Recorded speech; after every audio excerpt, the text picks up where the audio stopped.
At the far northern edge of the world, there is a place where life learns to endure from its very first breath. It was there, in the region of Utqiagvik, that a scene nearly impossible to ignore changed everything. Amid the vast white expanse of the Arctic, she admired the landscape without imagining that, just a few meters away, a silent struggle for survival was about to end. What happened next was not planned. It was not easy, and it certainly was not safe. But in that instant, a decision would be made.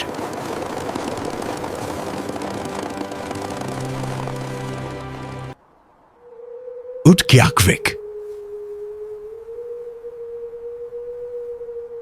At the northernmost point of the United States, it is a place where the world seems to pause, where the sky meets the sea and ice is more than a season. It is a constant presence. Formerly known as Barrow, this courageous community reclaimed its original Inupiaq name in the year 2016. Utqiagvik, which means the place where we hunt snowy owls. New. It is a name that echoes the soul of a people who learned to survive in the most inhospitable conditions on Earth. There are no roads connecting Utqiagvik to the rest of Alaska. To arrive here, one must fly from Anchorage or Fairbanks. And when you finally set foot on the frozen ground, the silence that surrounds you is not only physical but spiritual. The kind of silence that only a sacred place can offer. In the distance, the whalebone arch rises against the grey sky like a monument to time and endurance. Formed from the gigantic jaws of a bowhead whale, it is more than a tourist landmark. It is a testament to a life intertwined with the sea, with the ice, with unforgiving tides. The Inupiaq heritage pulses in every weathered face, in every precisely stitched seal's skin, in every fire lit to warm what the sun has abandoned for months. In this desolate and deeply poetic setting lives Panic, a woman of 35 years, with hair as dark as the polar night and eyes as firm as the tundra ice.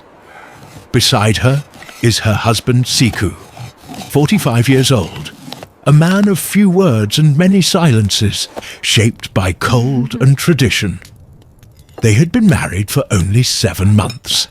Siku is a hunter, not by modern choice, but by blood and ancestry. Every morning he sets out with spears and harpoons in search of seals, walruses, caribou, and, in the most sacred moments, the imposing bowhead whale. Each hunt is a reverence to life and death. Each return is an offering to the community. While he goes out to sea, Panic tends the home. Her world revolves around the fire that must never go out, the skins that need curing, the soup that nourishes not only the body, but the soul. She sews, cooks, prays, and waits. Panic's home is simple, yet filled with human and spiritual warmth. The walls carry stories only the wind can translate, and even in the most biting cold, there is within it a refuge from the vastness. A different day.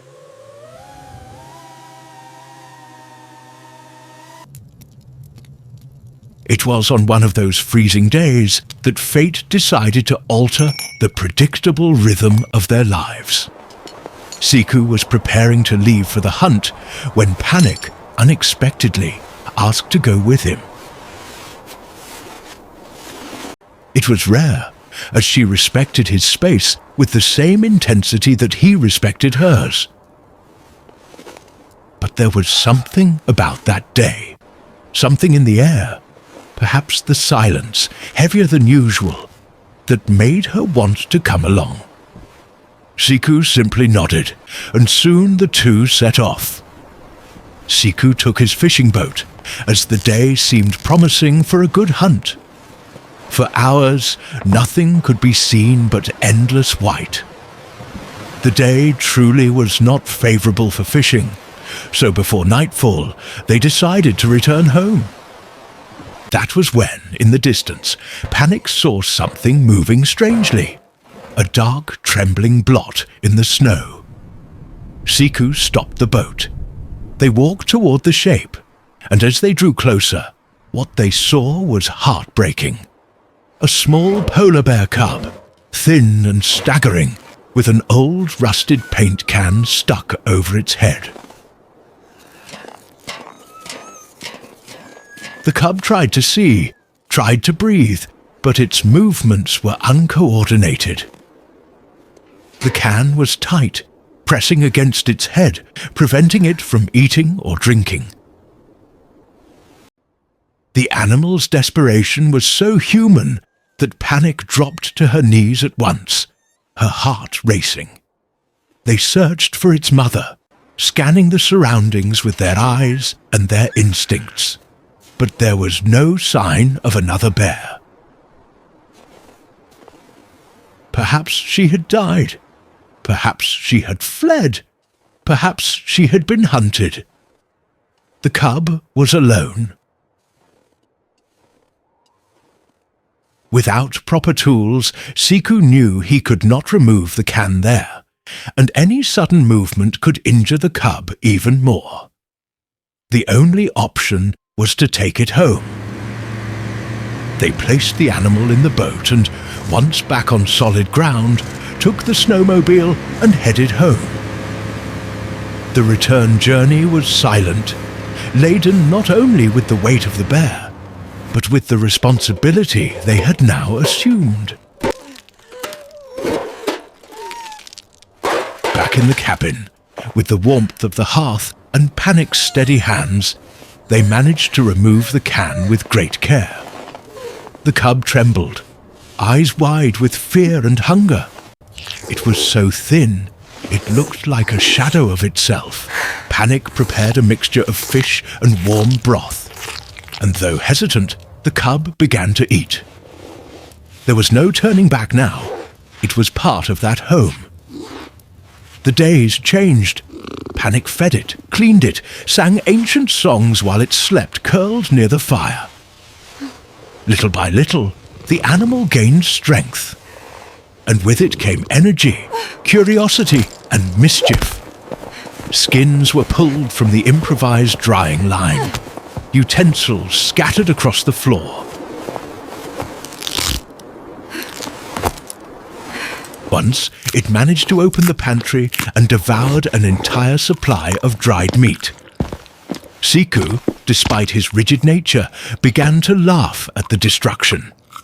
Panic ran her fingers over the bear's head, as if it were one of the sled dogs.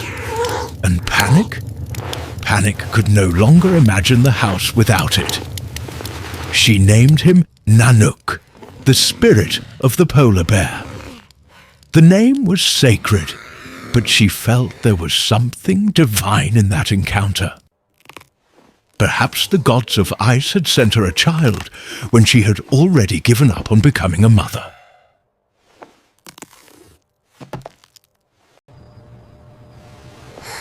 The end of a relationship.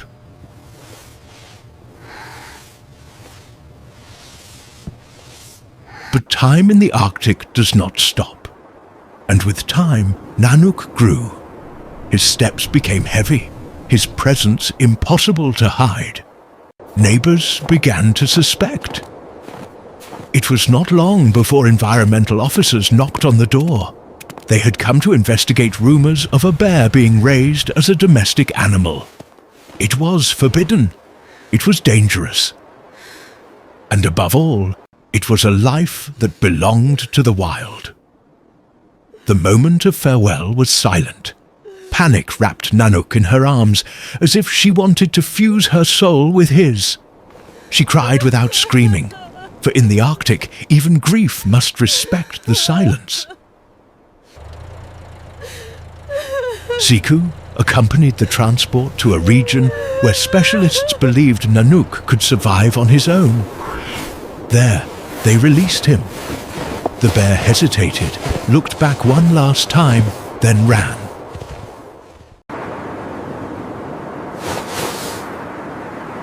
Panic's home was left empty.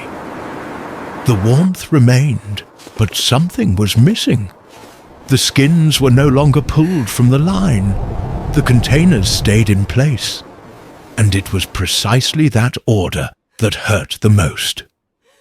Every day, as she looked out the window, she searched for a white silhouette against the endless white. Every day, she called for Nanook in silence. But there was something within her that had not been taken away. Nanook had left behind a raw and true love, a kind of bond that not even Arctic ice could freeze. And so, even alone, Panic knew, somewhere out there, among cutting winds and an ice-blue sky, her bear was still running, still remembering. Because love, whether between humans or between species, is never lost. It only changes form and continues to live, like ancient spirits, like the songs whispered by the winds of Utqiagvik.